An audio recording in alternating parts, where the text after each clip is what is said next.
Welcome everyone to this episode of Palmetto Guardian. Today we will be talking about our early Christmas wish list as well as the engineers.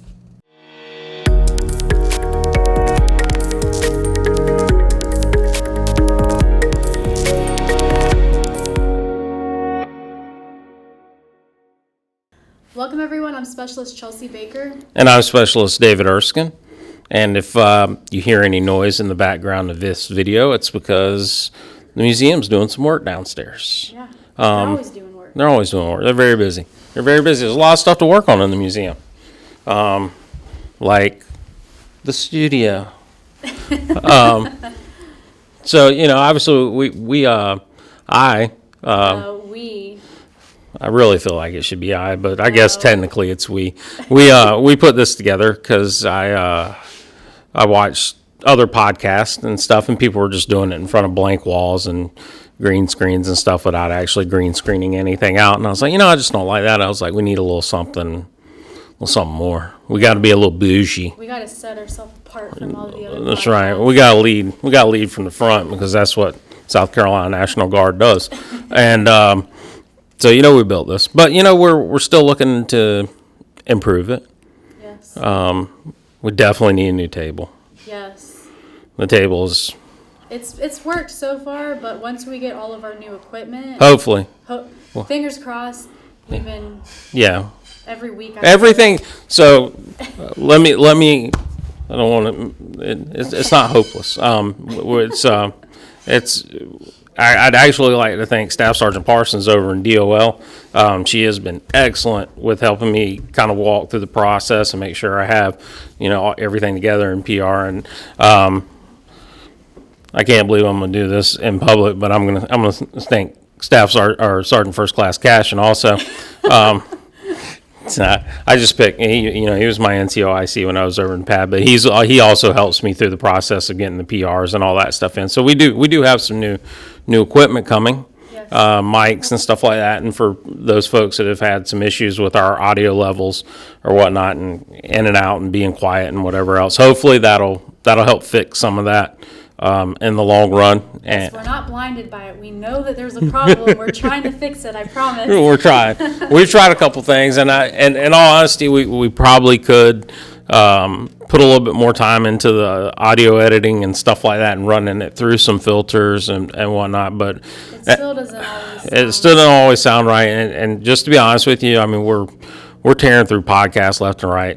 Faster than we can get them done. Somebody else is saying, hey, we want to come do another one, which, that's no excuse, but this is still a new thing to us. So we're trying to figure out our processes. And we thought we were going to go from we went from once a month. Yeah, originally this was a once a month plan. Yeah, so we figured we would have had more time to get everything put together. Yeah. But once we shot that first podcast, it literally went to every single week. And then it was like, okay, well, we have one podcast scheduled for this week. And I'm like, okay, so we have all week to, kind of work around it and get the stuff together. And then all of a sudden we're shooting 3 or 4 podcasts a week with interviews and stuff. And we're banking footage at this point in time and trying to figure out.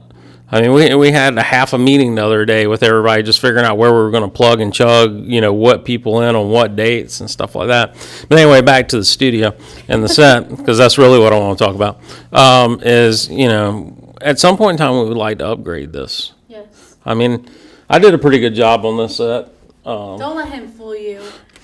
There was just as much blood, sweat, and tears as mine put into this set as it was yours. I don't see how standing over in the corner drinking water or barking orders at me counts as blood, sweat, and tears. No. I had her. She was staying in and everything else like that. Actually, I probably had the easier job. All I was doing was cutting and laying out, and then she was going back and putting everything. Yeah, that's the thing. I tried to help beyond, but you would not let me cut the wood. You wouldn't let me drill anything. And I know how to do that stuff, but you just wouldn't let me do it. So, that's kind of your fault in a sense. There's just certain body parts I was in fear of losing, like a finger or a hand. I've seen you handle stuff up here, and I'm not saying anything bad against you, Baker. Okay. But little clumsy. You haven't seen me doing crafts and stuff. I've made pallet signs. I made my headboard that's made out of pallets, which is basically the same thing as this. That poor headboard. everybody loves that headboard. So I don't want to hear you talk about it. So, yeah, I'm not. Oddly enough, I'm not much of a woodworker. I did build the cat tower. That's pretty cool. I think we should post a picture of it on the podcast. Of the cat I'm not castle. gonna lie, that thing is pretty cool. Literally have one cat. And you could probably have 10 on that thing. Yeah, it takes up like half, just a whole wall down one side. I went a little overboard, but it's like 3 tiers on one side, and then there's like literally a 40-foot like suspension bridge that runs to another section. So I'm definitely impressed. Very impressed, because I would have never thought of doing anything like that. Yeah, you can't. That's what happens when I get bored and I got a little bit of time to do something. It gets hectic. But yeah, we definitely would like to expand the studio and put something in here a little bit nicer, which works out great because we got some people that do that type of stuff. Yes, we do. Not us. No. But the South Carolina National Guard does. We have an outstanding engineering corps here in South Carolina, and they've been recognized and noticed multiple times over the years, and they work extremely hard. And we are fortunate enough to have somebody to come in and talk to us a little bit about the new engineering brigade that's coming to South Carolina. Yep. It's exciting. Hopefully we can squeeze in some requests while he's here. We have a list ready for him of engineers. for the engineers. If you're watching or listening, be prepared for our request. If you see a bunch of pallets show up at drill and they're like, "Hey, we're going to do a table this weekend," know where it came from. Yeah, so we're excited to have our guests today talk about the engineers. So today we have Lieutenant Colonel Teddy Call, the Brigade XO with the 117th Engineer Brigade. That's correct. How are you doing today, sir? I'm doing good. Thank you for having me. So could you talk to us a little bit about the new brigade that's been stood up for the engineers? Sure. So the 117th Engineer Brigade is standing up right now. We have an E-date, which means our actual federal date to go live will be September of 2020. We've asked to go ahead and begin that stand-up process, activation process. And this brigade will eventually be the home of about 1,650 South Carolina Guardsmen. So we'll have under us, we'll have the 122nd Engineer Battalion, headquartered in Edgefield, and also the 178th Engineer Battalion, headquartered in Rock Hill. Those two battalions make up about 18 units with about 1,500 soldiers. Additionally, we'll have the 18-man Explosive Hazards Containment Cell, the 710 EHCC, now headquartered in Conway. That's a division asset with an 05 command that goes in and is for the division, coordinates any explosive hazards in their area of operation, and so yet another engineer task. And so that's why it falls under the Engineer Brigade. So where exactly is the brigade going to be located at? Yeah, the brigade will be headquartered in Newberry, Okay. and it's a 129 person brigade, consisting of everything from clerks to finance officers to surgeons, and of course engineers, not just 12 Bravos, but we have 12 hotels, which are construction supervisors, 12 Charlies, which are bridge crew members, and also 12 Yankees geospatial engineer, and 12 Tango, which is a survey engineer. So kind of a full gamut of the engineer capabilities of our state, headquartered there in Newberry. Now, when you say engineers, a lot of people, and maybe even some people in the military, don't really understand that term. A lot of people in civilian worlds obviously think of people drafting up architectural buildings and stuff, but our engineering groups very diverse as far as what the engineering career field covers. So could you talk a little bit? I mean, I don't expect to name out every MOS, but No, absolutely. So we have 12 Mike, which is the firefighter, which falls under engineers.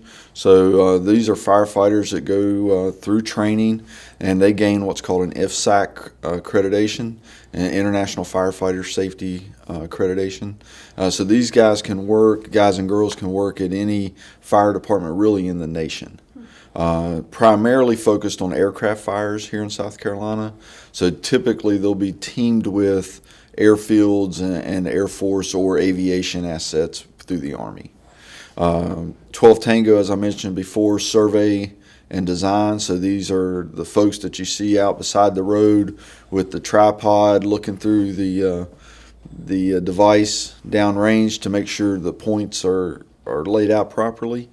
12 Yankee, as I said earlier, this is our newest MOS in the state and the one we're most excited about, geospatial engineering. This is a mixture of military intelligence and engineering. So these are the men and women who will look at GIS information, and they'll determine for a commander, this is where you need to have your landing site. This is where the best place for a sniper to hide. This is where you want to be to get to cover quickly.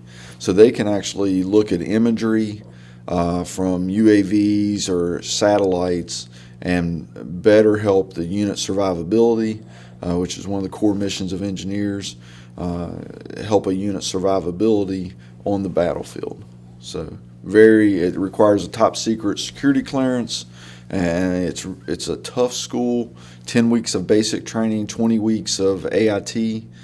So we're excited about it. We haven't had this MOS, and in addition to that, we have the 125 Delta warrant officer, who is the geospatial warrant officer. So we're looking to take some NCOs, convert them to 12 Yankee, get them some experience, and then convert them to warrant officer. So there's some very profitable career paths laid out through this. So there's some opportunity, folks. Yeah, absolutely. If you've been looking, been thinking, there's some opportunities. Yeah, and that's the thing about a new brigade is, there is opportunity there. We're not looking to break one unit and steal all the engineers from one or the two battalions. We're looking for those people who want to be an engineer warrant officer, a 120 Alpha, because maybe they work construction on the civilian side and have that skill set, and we can then bring them over, get proponent to bless off on their packet, and help them become a warrant officer. The brigade has a plans and design cell. So these will actually be school-trained engineers from the civilian side who are guardsmen, who will be designing infrastructure. We're working now to develop a partnership with Puerto Rico so that we can continue to help the island recover and improve their infrastructure. And so we want to be part of that plan, and we want to be the plan and design cell that does that. So we've began that coordination already. We may never go to Puerto Rico. They'll send us a project they want us to look at. But then again, we may. It may be that we develop a project and they need a cement team. And you know what? We have a cement team, 12 Victors over in Batesburg, and we can send that 9-person cement team down to help fill out the plan that we also build at the brigade. So there's a lot of different parts and pieces to the engineers in South Carolina. Of course, 12 Bravo, combat engineer, and that's what everyone thinks of. And we're not your professional engineers, school-trained civil, mechanical. Some of them are. However, what we are, we're an Army combat engineer. So we do everything from horizontal construction, vertical construction, demolition. We blow a lot of stuff up. We can build some decent bridges, but we can blow some things up pretty easily. Yeah. So, we're the commander's asset on the battlefield. We're there to improve his mobility, survivability, so that he can conduct and complete his mission or her mission. So. Speaking of missions and things of that nature, I think a lot of people don't realize it.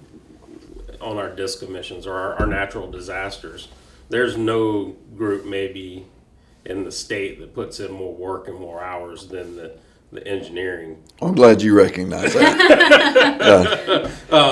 Because they're day one and they're their last day, usually in some capacity. So with this brigade coming in and this, how is that gonna? Is that going to, I guess, offer better mission capabilities when we have these natural disasters? It will. It'll allow us to have an engineer cell at the JOC, so that we'll be a part of the planning from the beginning. We'll have people who are from the brigade that know the capabilities of all of our MOSs and the units in the brigade, and be able to better detail those units to locations to help the civilian population at that time. I tell everyone that combat engineer is the Army's Gerber tool. We do everything. And if it's something we're not maybe trained to do, we're looked at to figure it out and do it because we're the critical thinker. And we might not always look pretty doing it, but we are the critical thinkers, and we tend to find unique ways to accomplish the mission sometimes. I think back to my deployment to Iraq, 03, 04. We're in Fallujah, and then Company C, 122nd Engineers, now what is 1221st Engineers. We were made the civil military operations team in the city of Fallujah, so we ran all infrastructure. And, as a new lieutenant, previous NCO in the infantry, now an engineer lieutenant, I was put in charge of water and sewer for a city of 250,000 people. Short of about a 2-hour class in hydrology and officer basic course, I really knew nothing about water treatment facilities and that kind of thing. But, we were able to figure that out and ended up improving the infrastructure there, which therefore improved the quality of life for the civilians, non-combatants of the area.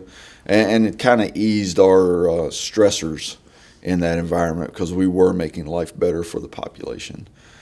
So we're expected to come up with those innovative ways to get things done.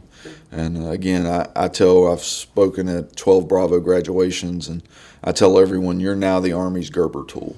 When there's something that's got to be done, they're going to pull you out of the pouch, throw the issue at you, and expect you to fix it. That's like when I was a MP, the running joke was MP doesn't stand for military police, it stands for multi-purpose, so it's kind of the same thing. That's right. In a sense. That's right. Along with another big thing that I guess our engineering groups are involved with, we do a lot of training exercises, not just stateside, but we're worldwide on this. That's right. Like they know us in different area codes and stuff, as it were.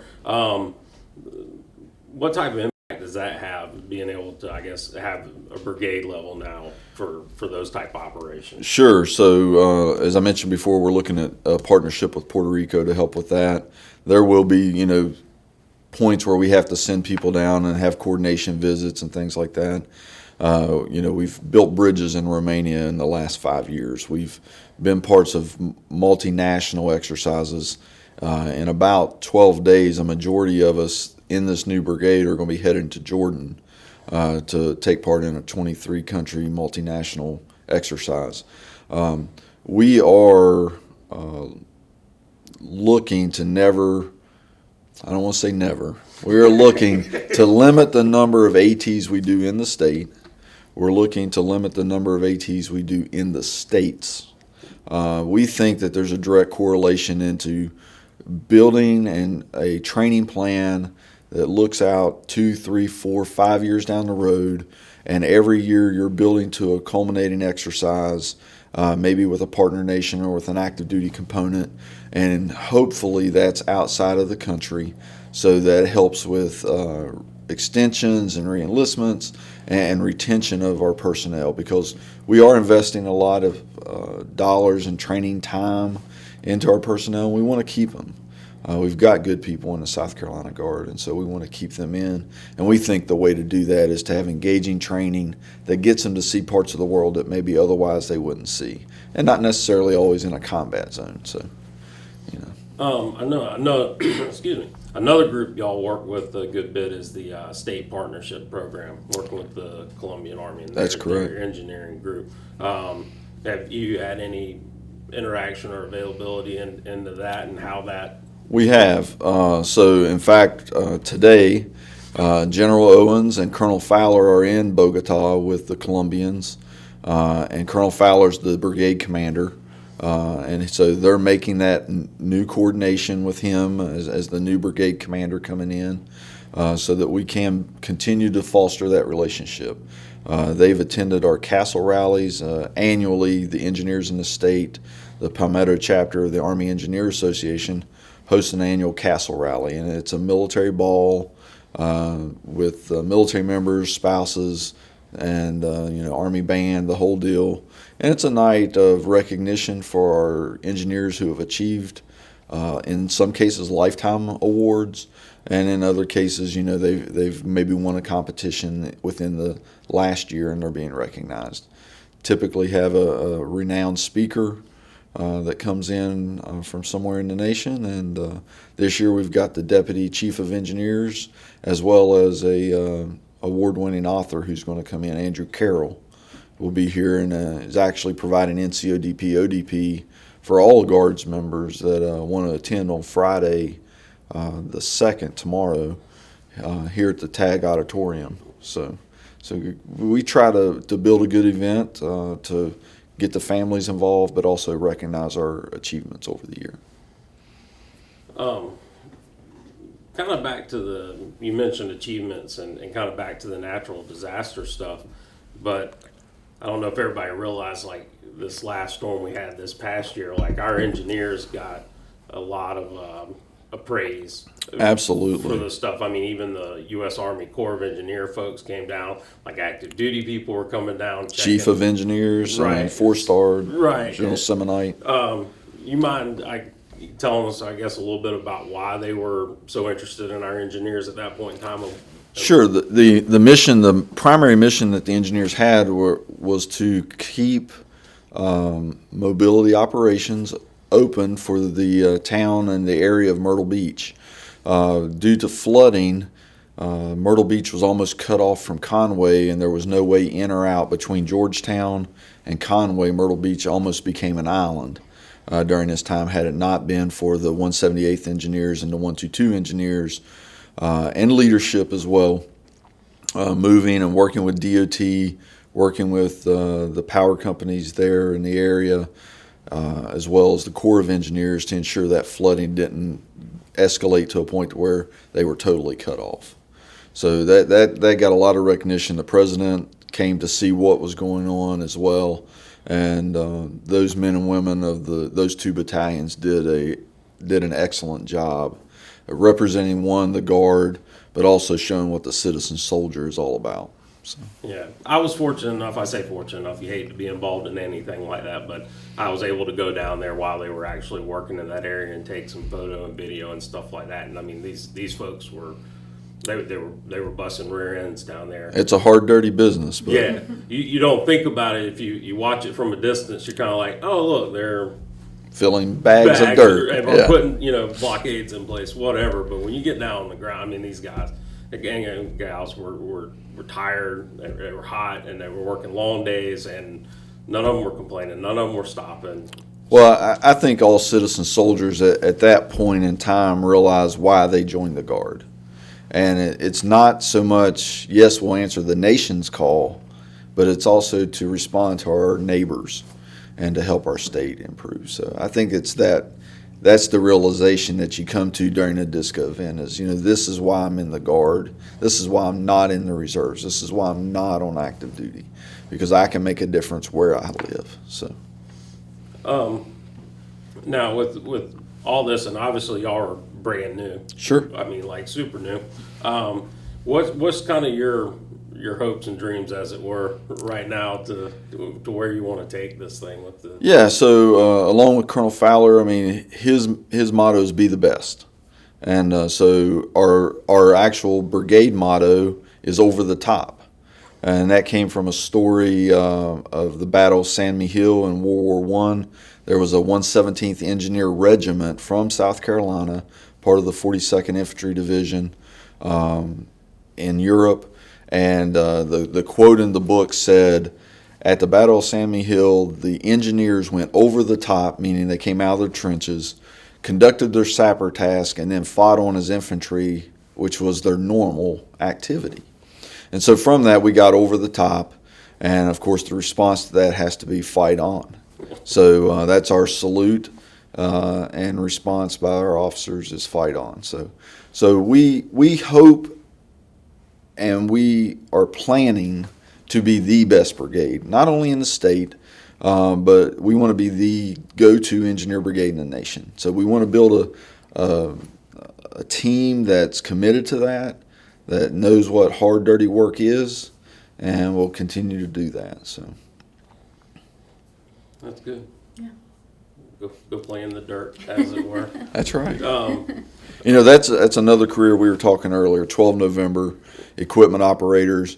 I've met with the Association of Asphalt Pavers, and they're trying to build a network throughout the state to provide enough workers to all these paving companies that are out there. And what those are 12 Novembers. It's people who can run a dozer, who can run a pan, who can run a excavator or roller. And so those jobs on the civilian side directly correlate to the jobs in the military that we have in the engineers. And so we're hoping to, increase our employment and then do away with underemployment of our soldiers.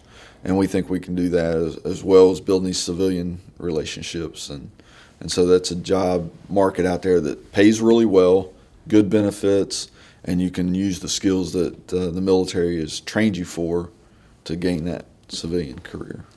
So obviously, if you're not in the military and you're listening to this, obviously get in touch with a recruiter. But if somebody is already in and they want to, I guess, find out more about y'all and what y'all are doing, recruiter, somebody with y'all that they could get in contact with? Yeah, I mean, they can contact me, 803-667-2065.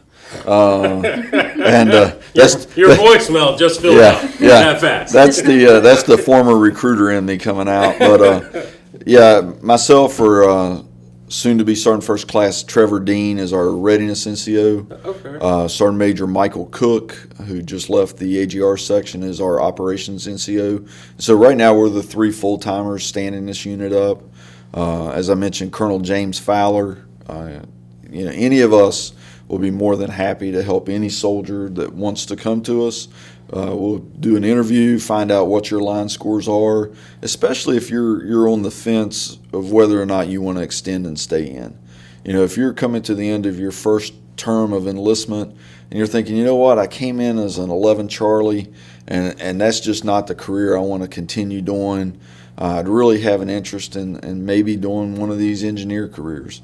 Then let's talk. The state does have a policy that if you're looking to extend and it's the difference of you going to a new job or getting out, we're going to let you do the new training and do the new job as long as you have the line scores to do that. So there's also a small bonus with that with the MOS change. So there's always some little incentive tied to that.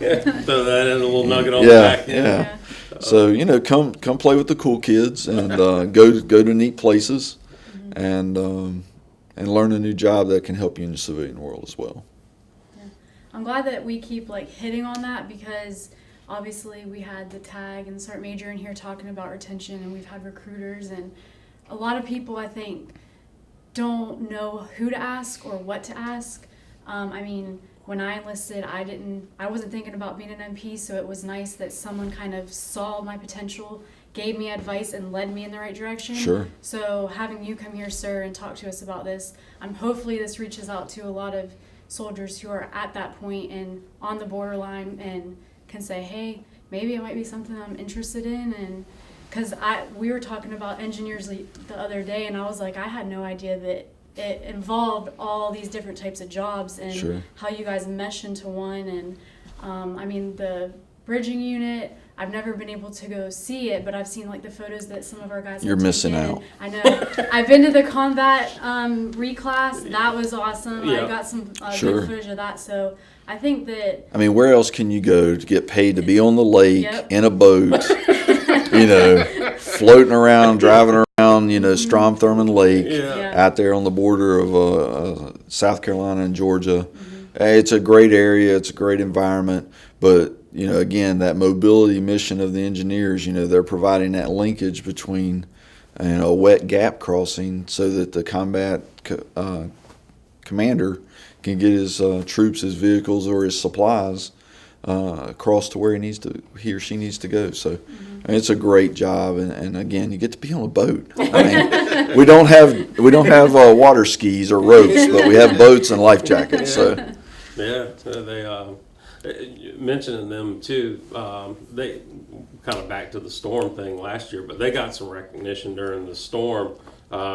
We had people actually coming down to watch them because they were actually going to apply the bridging in like a swift water situation, and I think they'd said they'd never really actually seen a real world application of this, and I think like NGB and stuff. That's correct? Yeah. So they were conducting ferry operations to get some emergency vehicles from the mainland in Georgetown to some of the outlying areas of Georgetown that had been cut off due to the flooding. So they were able to use their bridges and bridge boats to make that happen and move some EMS equipment as well as some construction equipment across that wet gap. In addition, they worked with DOT at the same time putting up water barriers in the Georgetown area. So again, multifaceted, critical thinkers, problem solvers. So. I think as we talk about this, I think the coolest thing that's kind of coming to me about this career field is it's a career field where you're actually going to do your job, and you're going to do it multiple different ways. That's right. It's never, you could be stateside here, you could be in training, you could be part of an SPP, teaching type situation or whatever. So if you're somebody who's thinking, well, I don't necessarily do what I was supposed to do on drill or whatever, if you got that feeling, you shouldn't. But if you do, obviously this is, prime opportunity. Prime opportunity, because y'all really are. Y'all are exercising every little component of yourself. That's right. All over the place. Yeah, and there's nothing better than doing an AT. I was a company commander of the 1223rd Engineers, then out of Somerville, now in Walterboro. We went to El Salvador 2 years in a row, and we built medical clinics and refurbished schools. And to see, kids seeing a playground being built, something we take for granted, or opening a clinic that had been closed for a couple years in an remote area, allowing medical care to get to people.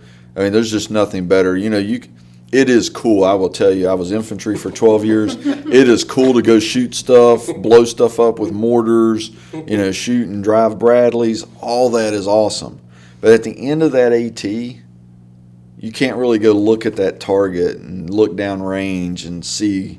But as an engineer, when you get done with AT, you can look at a road that was built, a school that was remodeled. You can go to a local armory and see office space that was built in that armory. You can see where our electricians went in and put in energy efficient lighting. And there's always a mark when the engineers leave. Almost always that's a good thing.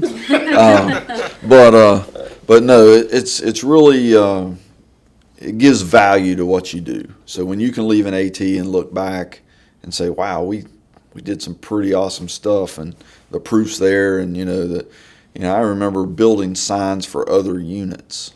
We would lay the bricks, and they would design what they wanted, and build the sign that goes inside the brick, and build a nice sign for a unit so the unit could continue to take pride in what they were doing. We were able to help with that. So it's great when you can look back and see you've accomplished something. Oh, that sounds great. I think y'all should come leave your mark here on the studio. I really want an infinity wall for the blue screen, green screen. Yeah. So I can need a new table. A new table. I mean, can we put in orders now? Yeah. I feel like we have the best person here for this situation. So start collecting some pallets, and we'll reuse that wood, repurpose that wood, and we'll make you a nice table. So. Okay, all right, sounds great. You laugh, and I talked earlier about our castle rally, but the 1223rd Engineers last year built a castle podium. Wow.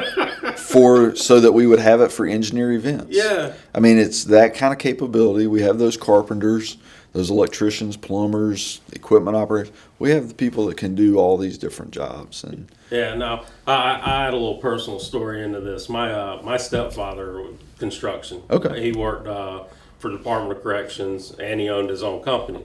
at the ripe old age of 12 years old, I got introduced to construction work. I knew immediately this was not for me. We started out doing roofing, and I will say this: watching my stepfather, this is a group of people who work hard. Like that's just the way they are. That's right. It's just something in them. Like when you do that, people who do it generally love it, and what is he? He's almost 70 now, and he's still doing it. Right. Like he's still remodeling bathrooms Sure. and stuff for people, So I have a lot of respect for that career field and what goes into it. Yeah, and I will tell you that our combat engineers and all our specialty engineers are no different. They work hard, but one of the things, we always talk about a work-life balance. We work hard and we play hard. We do have a good time doing what we do. I've seen that more in the engineers than maybe other MOSs, that we know how to get a job done and we know how to let our hair down, so to speak, when it's over. So take a lot of pride in our units and what we can do, and that's probably the same thing with your stepfather. Is he takes pride in that work and his ability to do that work. Again, it's not a job everybody can do. So Yeah, that's it. yeah. All right, sir. Well, thank you so much for stopping by and talking with us, and hopefully we'll put some orders in for you guys to get you guys to work. Yeah, please do. Please do. Thanks for having me, and thanks for asking about the engineers in the state. So, Of course. Thank you, sir. all right, thank you. The most exciting thing coming out of that interview situation and being able to talk to Lieutenant Colonel Call is I think we might actually get our table. I know. I kind of was just like joking around about it, but I think that we're going to do it. I think we are. Yeah. It sounds like they have a lot of really good, talented folks over there. No, all joking aside. Super awesome that they're standing up this new unit. And like you said, the talent pool and that the engineers here have to work off of, and the fact that, they're going to be, very centralized, going to make them more effective in their mission. Mm-hmm. It's going to be a lot easier to get people out and get people in the right positions, in the right places, at the right time. It's going to be outstanding for the state, for the nation as a whole. And like I said, when we're talking with him, engineers work hard. Yeah, they do. They work hard, but they love it. Mm-hmm. They love it. Like I said, my stepdad, construction person, whatever, and he's 70-something odd years old, and he's still hammering away, killing me. I had to go help him move a tub, I was like, oh, man. But, yeah, they're an outstanding group of folks. Yeah, and I'm glad that he was able to come in and talk to us about them as well, because we've talked about it several times before he came to sit with us. The engineer corps is such a well-rounded, diverse group. Like, you say engineers and you instantly think building, and it's not always building, and it's not always combat engineers. Like, there's so many different jobs that go into the engineer world, and so I think it was very nice it was awesome that he came in and was able to explain all those different areas, and I'm sure there are more than what he was just telling us, so I think that was a good point to touch. Yep, and there's obviously opportunity. Yes. There's opportunity. If you're interested, there's opportunity. It's a good job. It's a lot of fun. Like you said, if you wanna go all over the place and do all kinds of stuff, they're the unit that does it. They're definitely hot and heavy, and they're constantly on exercises. And like I said, they're one of the best. And that's not just state pride talking. We've had the Corps of Engineers down here watching us during natural disasters, and the head of engineering is from NGB and all that kind of stuff down here checking it out, because the work they're doing was cutting edge, and once again we were leading the way on it. Mm-hmm. And so if you just want to be part of this super high speed type unit that like I said, you get to see something when you're done with AT. And if you're a person that, likes that type of concrete, realization that I did my job and here is a structure like a new studio, then you might, engineering. Just keep throwing those plugs in there. That's right. Subtle messaging of studio.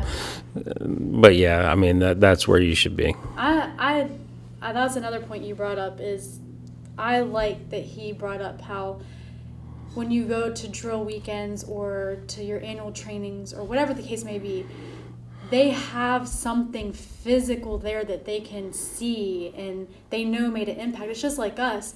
We can physically look back at our photos and look back at our videos and show for what we do. There's not a lot of jobs in the Guard, even the military, that allows that. Like, you might go out in the field and you do all this training, but when you leave, you have nothing to show for it. But for us and for the engineers, it's nice to look back and show that you made a difference and to be able to see how you've impacted what you did. Yeah, and it's nice to be able to show your family, hey, and like you said, he rides by places, where he worked before, and like, hey, we helped build that building there and stuff. So it's a good opportunity. Like I said, I can't speak highly enough about the engineers. They're on point. They do the job. They get dirty. They make it happen. They're on the scene early during natural disasters, and they're usually way after a lot of people have gone home. So, Yeah. Kudos to them. Yep. Well, I'm Specialist Chelsea Baker, And I'm Specialist David Erskine. and we'll catch you in the next episode.